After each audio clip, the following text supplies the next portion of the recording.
Namaku Rendra. Aku bekerja sebagai kurir untuk sebuah toko mebel di Pare, Jawa Timur.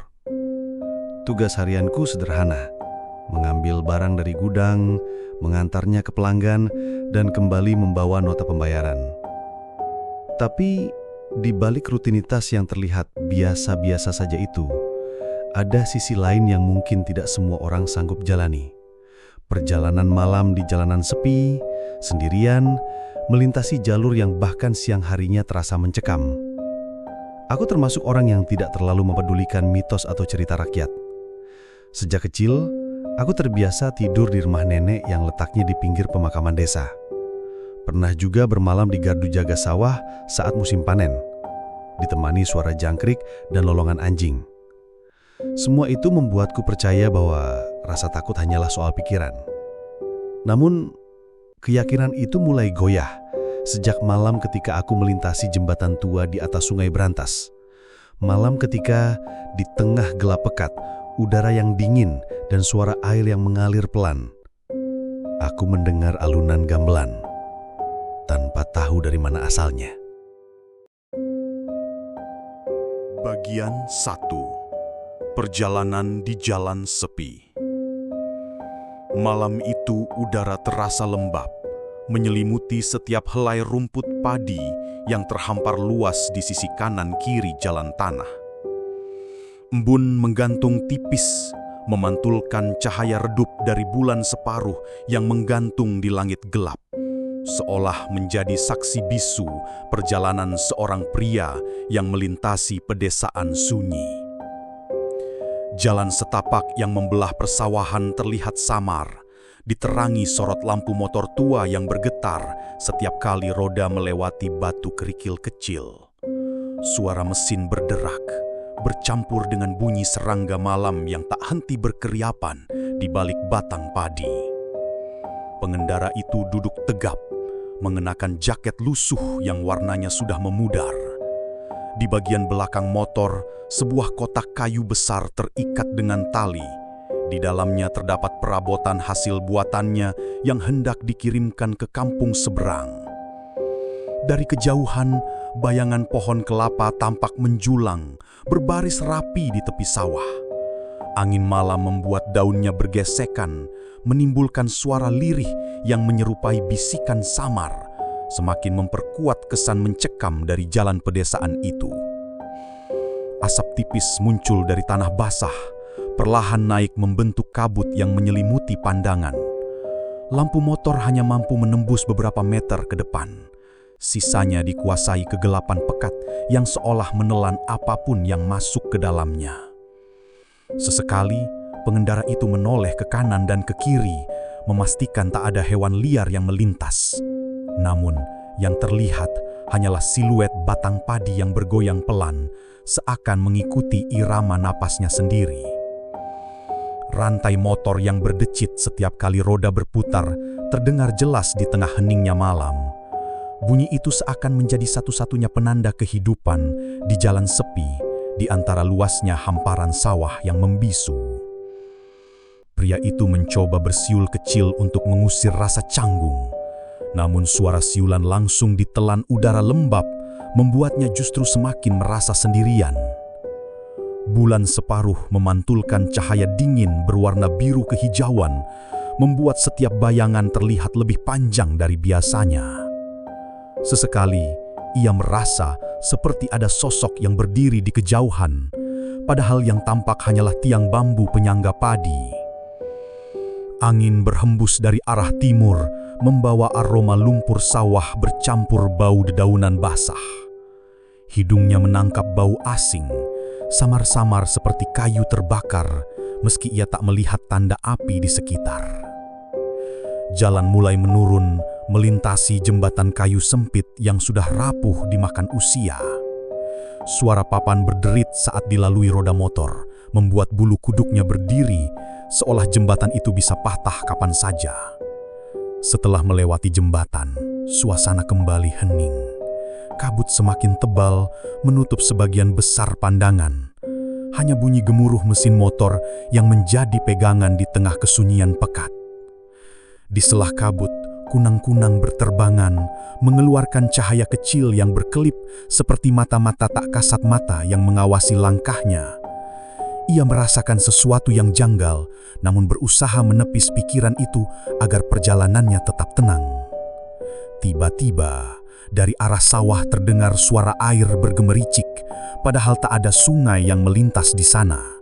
Suara itu datang begitu nyata, membuatnya menoleh cepat ke arah kanan, hanya untuk menemukan kegelapan tanpa bentuk. Ia menelan ludah, mencoba menenangkan dirinya. Ia meyakinkan diri bahwa semua hanyalah imajinasi yang timbul karena lelah setelah seharian bekerja.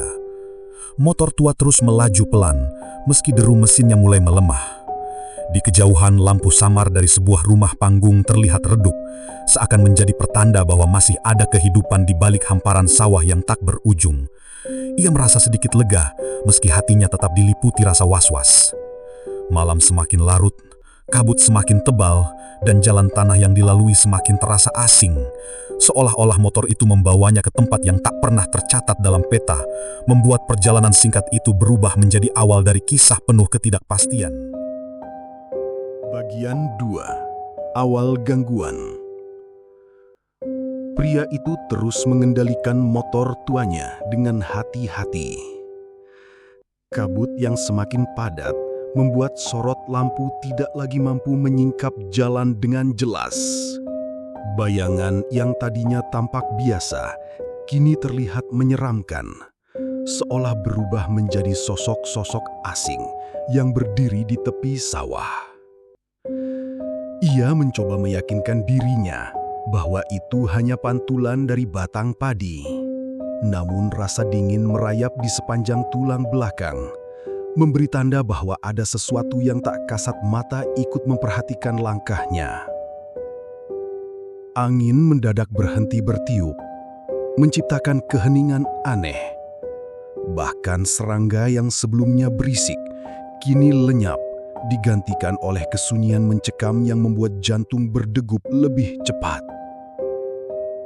Dari balik kabut, samar-samar terdengar suara kayu berderit, mirip pintu tua yang terbuka perlahan. Ia menoleh cepat tapi tidak menemukan apapun selain hamparan gelap. Tali pengikat kotak kayu di belakang motor tiba-tiba bergetar keras, seolah ada tangan yang menariknya dari arah belakang. Pria itu menoleh cepat, namun hanya melihat kotak tetap terikat rapi di boncengan.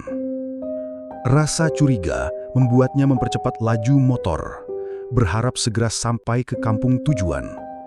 Tapi anehnya, jalan yang ia kenal sejak kecil kini tampak asing, berbelok ke arah yang seharusnya tidak ada. Lampu motor menyorot pepohonan besar yang tumbuh rapat di tepi jalan, padahal sebelumnya ia hanya melewati sawah luas. Perubahan mendadak itu membuatnya panik, seperti sedang ditarik masuk ke jalur yang tak pernah ia pilih. Di tengah kepanikan, ia mendengar suara langkah kaki mengikuti dari belakang. Derapnya pelan, namun teratur, terdengar jelas meski suara mesin motor berderu keras. Semakin lama suara langkah itu semakin dekat, seolah-olah ada yang sengaja mengejarnya. Ia menoleh ke kaca spion tapi kabut hanya memperlihatkan gelap pekat tanpa bentuk. Nafasnya mulai memburu, dada terasa sesak. Ia berusaha menepis perasaan buruk, namun getaran dari motor terasa semakin aneh, seperti ada beban tambahan yang menempel di bagian belakang. Dengan tangan gemetar, ia mencoba melirik sekali lagi ke spion. Kali ini ia menangkap bayangan samar. Sosok perempuan berambut panjang berdiri di tengah jalan, wajahnya tertutup helaian rambut kusut. Sorot lampu motor sempat menyapu sosok itu, tapi dalam sekejap hilang kembali di telan kabut. Seolah-olah makhluk itu hanya menunggu momen untuk menampakkan dirinya. Jantungnya berdetak kencang, tangan terasa dingin, hampir kehilangan kendali atas tang motor. Ia terus melaju, berharap jalan itu segera membawa dirinya keluar dari kegelapan aneh tersebut.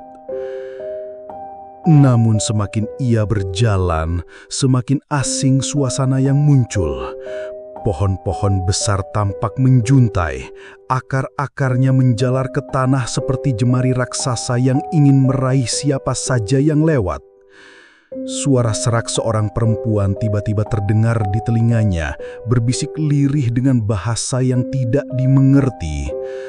Rambutnya berdiri, tubuhnya kaku. Ia merasa seolah ada yang duduk tepat di belakang punggungnya. Motor tua itu bergetar hebat, mesin hampir mati. Ia menoleh sekali lagi ke belakang. Kali ini ia jelas melihat bayangan putih duduk di atas kotak kayu. Rambut panjang menjuntai sampai menutupi sengguruh wajah. Keringat dingin membasahi dahinya. Dan dalam kepanikan ia membanting stang ke arah kanan, membuat motor oleng di tengah kabut pekat. Saat itu juga, ia menyadari bahwa perjalanan malam ini telah berubah menjadi mimpi buruk yang tak bisa ia hindari. Bagian 3. Awal kejanggalan. Motor yang oleng akhirnya menghantam tanah basah di pinggir jalan, membuat tubuhnya terlempar. Ia merintih kesakitan, lutut tergores tajam oleh kerikil. Namun, rasa perih itu seketika hilang saat matanya menangkap sesuatu di seberang jalan. Dari balik kabut, sosok perempuan berambut kusut itu berjalan perlahan. Langkahnya menyeret, kain putih panjang yang lusuh menempel tanah basah. Suara gesekan kain terdengar jelas di antara keheningan. Ia merangkak mundur, punggungnya menempel pada batang pohon besar. Napasnya tersengal, namun pandangannya tak bisa lepas dari makhluk itu. Semakin dekat, semakin jelas wajahnya yang pucat dengan mata kosong, menatap lurus ke arahnya. Bibir sosok itu terbuka sedikit, mengeluarkan suara seperti kayu yang retak. Bau busuk bercampur lumpur tiba-tiba menusuk hidungnya, membuatnya hampir muntah di tempat. Ia mencoba bangkit, tapi kakinya terasa berat, seperti ada yang menekan tubuhnya ke tanah. Dalam kepanikan, ia berusaha meraih motornya yang rebah, namun tangan kurus perempuan itu lebih dulu menjulur ke arahnya. Jemari pucat itu hampir menyentuh bahunya. Ia menjerit keras, lalu tanpa pikir panjang menarik sebuah potongan kayu dari kotak yang terikat di boncengan. Ia mengayunkannya dengan sisa tenaga mengenai lengan makhluk itu. Suara kayu patah menggema, namun bukan karena kekuatannya. Justru tangan perempuan itu sendiri yang terpuntir aneh, tapi ia tidak menunjukkan rasa sakit. Senyumnya melebar, memperlihatkan gigi hitam berlumuran darah. Ia mundur terbata, keringat dingin membasahi wajah. Sosok itu tetap mendekat, kini lebih cepat, rambutnya berkibar liar, matanya menyerangkan cahaya kehijauan seperti api redup. Tanah di sekitar mereka tiba-tiba bergetar, akar-akar pohon menjalar keluar, melilit kotak kayu di belakang motor. Dari dalam kotak, terdengar suara berisik seperti benda bergerak, menimbulkan rasa ngeri yang semakin menjadi-jadi. Ia menoleh panik, menyadari bahwa bukan hanya makhluk itu yang harus dihindari, tetapi juga isi kotak misterius yang kini berusaha keluar. Suara ketukan keras dari dalam semakin sering terdengar. Saat ia mencoba melepas ikatan tali, sosok perempuan itu tiba-tiba melompat. Tubuhnya melayang dengan gerakan tak wajar, lalu jatuh tepat di depan wajahnya. Rambut panjang menutupi pandangan, namun bau busuk kian menusuk hidung. Ia berteriak sambil menepis rambut kusut itu. Tangan dingin makhluk itu mencengkram lehernya, menekan kuat hingga sulit bernapas. Pandangannya mulai kabur, tubuhnya bergetar menahan rasa takut bercampur sesat. Di tengah perjuangan hidup mati itu, kotak kayu mendadak terbuka.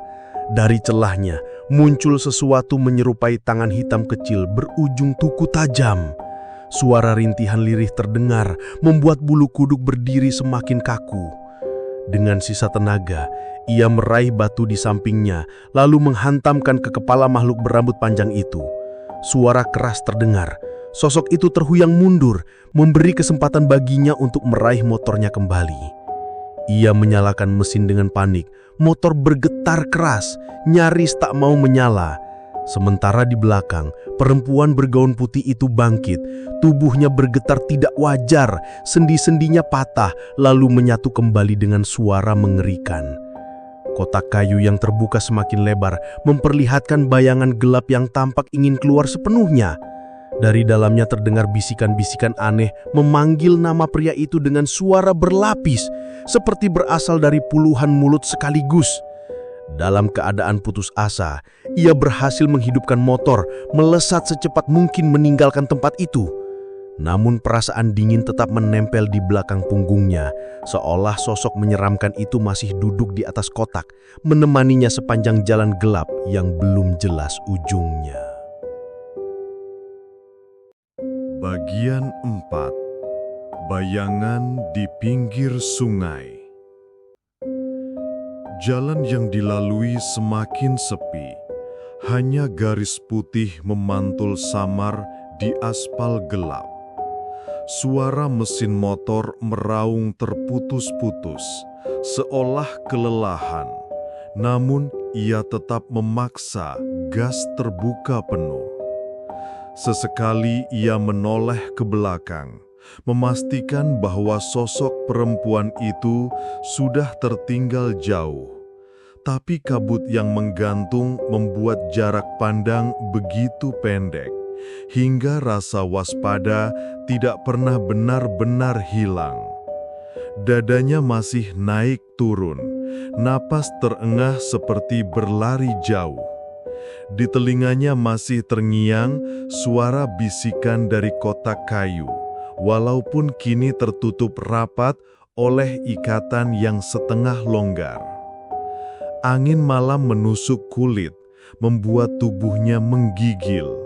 Bukan hanya dingin cuaca, tetapi rasa takut yang seolah menempel seperti bayangan, tak bisa dipisahkan. Ia berusaha meyakinkan diri bahwa semua itu hanyalah halusinasi. Namun bau busuk samar masih mengikuti, menandakan ada sesuatu yang belum benar-benar selesai.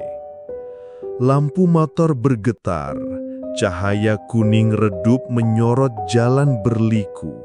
Sesekali tampak pepohonan bergerak aneh, seakan ada mata-mata gelap mengawasi perjalanannya. Suara mesin motor tiba-tiba tersendat lalu mati seketika. Jalanan langsung kembali hening, hanya suara jangkrik dan desir angin menambah kesunyian. Ia mencoba menyalakan mesin berulang kali, namun tak ada hasil. Keringat dingin bercucuran di pelipis, membasahi kaos tipis yang menempel di tubuh. Di saat panik itu, ia mendengar suara langkah di belakang. Pelan, teratur, mendekat tanpa terburu.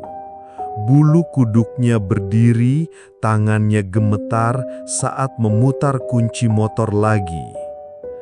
Lampu senja motor tiba-tiba berkedip sendiri, seolah merespon kehadiran sesuatu.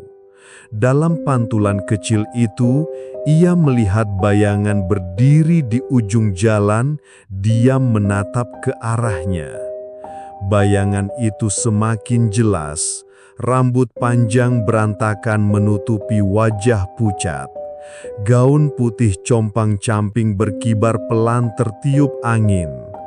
Sosok yang sama, tak pernah benar-benar pergi. Ia ingin berteriak, tapi suara tercekat di tenggorokan.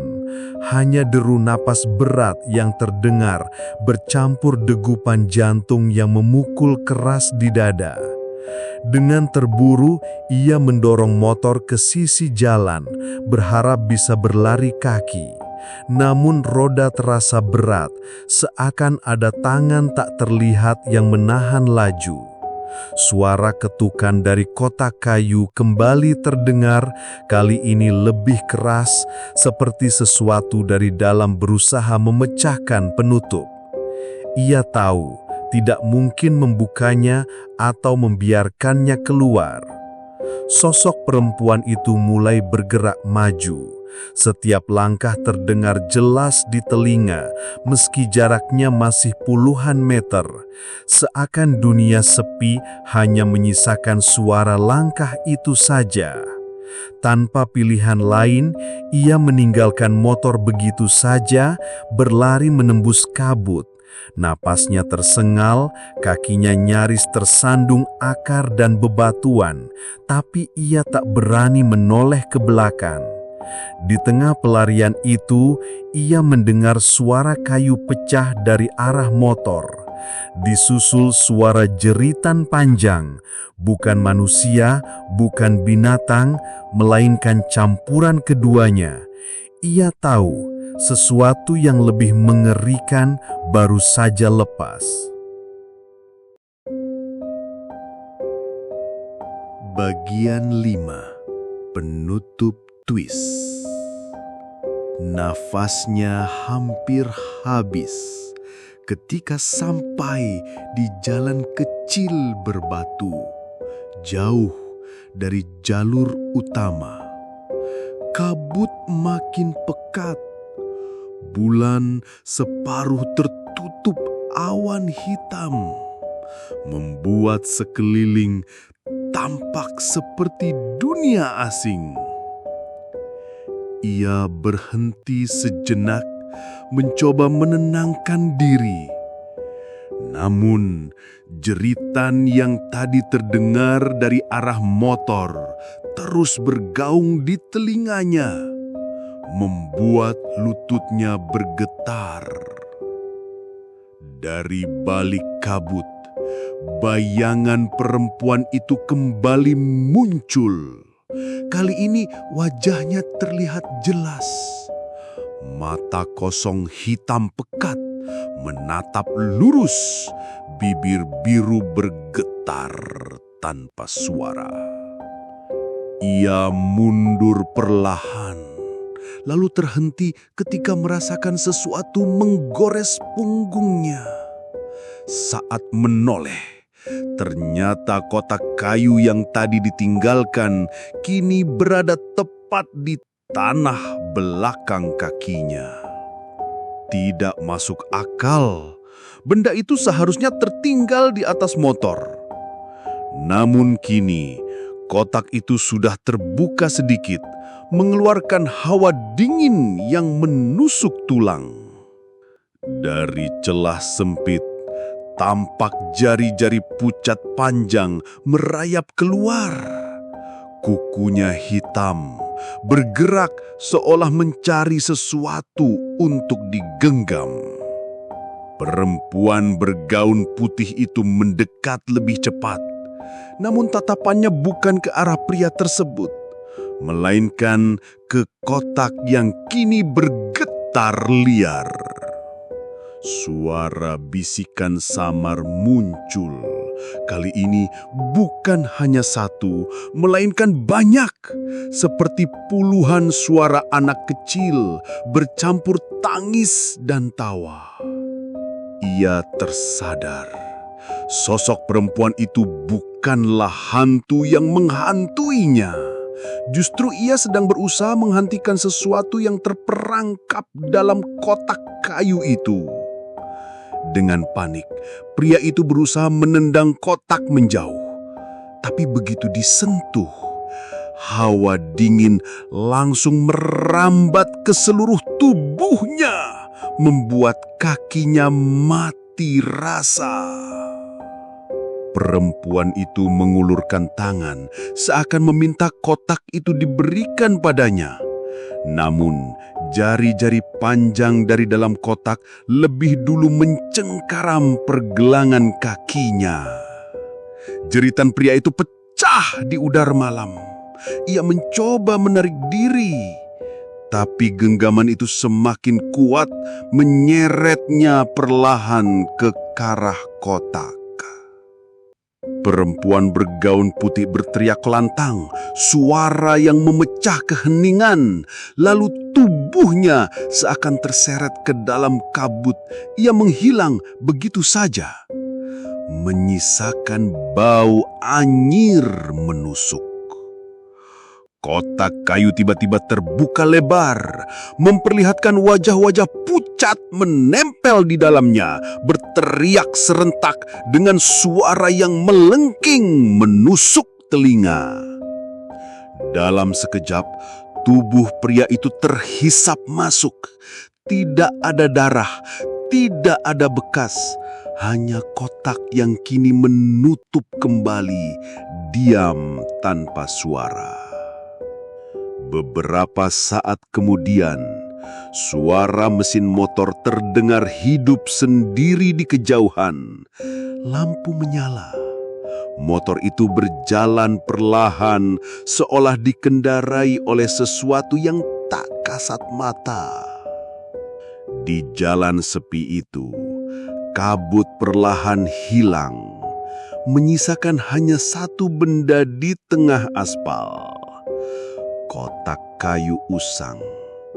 Di permukaannya kini terukir wajah pria tadi.